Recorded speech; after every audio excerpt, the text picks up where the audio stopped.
बांग्लादेश में 20 million non Muslim minorities रहते हैं।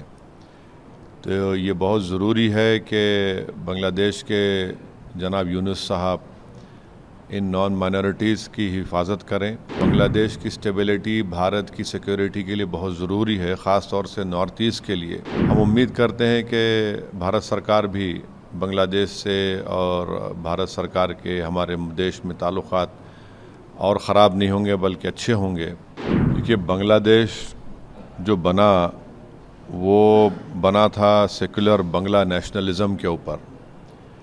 और बांग्लादेश के संविधान में आर्टिकल 41 फ्रीडम ऑफ रिलीजन की बात करता है, 27-28 इक्वालिटी ऑफ लॉ की बात करता है, और उनके संविधान का आर्टिकल 12 सेकुलरिज्म की बात करता है।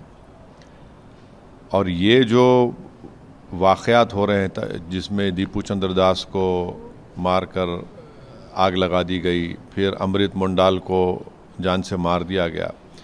बांग्लादेश में 20 मिलियन नॉन मुस्लिम माइनॉरिटीज़ रहते हैं। तो ये बहुत ज़रूरी है कि बांग्लादेश के जनाब यूनुस साहब इन नॉन माइनॉरिटीज़ की हिफाजत करें।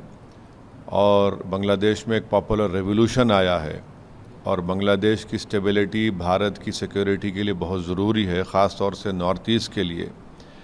तो जहाँ पर हम दीपू चंद्र दास की हत्या और उसके जलाने की हम पुरज़ोर अल्फाज में उसकी मज़म्मत करते हैं, कंडेम करते हैं, हम उम्मीद करते हैं कि भारत सरकार भी बांग्लादेश से और भारत सरकार के हमारे देश में ताल्लुक़ात और ख़राब नहीं होंगे बल्कि अच्छे होंगे, क्योंकि बांग्लादेश की स्टेबिलिटी भारत के लिए बहुत ज़रूरी है।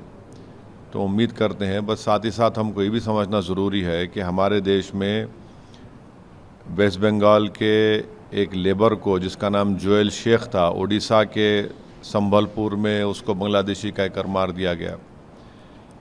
त्रिपुरा के एक MBA स्टूडेंट को, जो ट्राइबल लड़का है एंजल चकमा, उसके चेहरे को देखकर उस पर तंज करके उसको मारा और पीटा गया, उसकी मौत हो गई, जो त्रिपुरा का एक ट्राइबल है।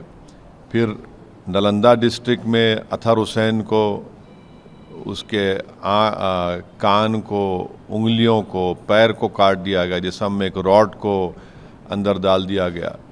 तो ये तमाम इस बात को बताते हैं कि जहाँ पर रूल ऑफ लॉ कमज़ोर होगा और वहाँ पर मेजॉरिटेरियन पॉलिटिक्स गलबा हासिल कर लेगी, तो फिर ये वाक़यात होते हैं। तो हम अपनी पार्टी की जानिब से दीपू चंद्र दास और अमृत मुंडाल की जो उनकी लिंचिंग हुई उसकी मज़म्मत करते और उम्मीद करते कि हमारे ताल्लुक़ात बांग्लादेश से और ख़राब ना हो, और जो भारत सरकार कोशिशें कर रही हैं उसकी हम उसको सपोर्ट करते हैं बांग्लादेश में ताल्लुक़ात को अच्छा रखने के लिए।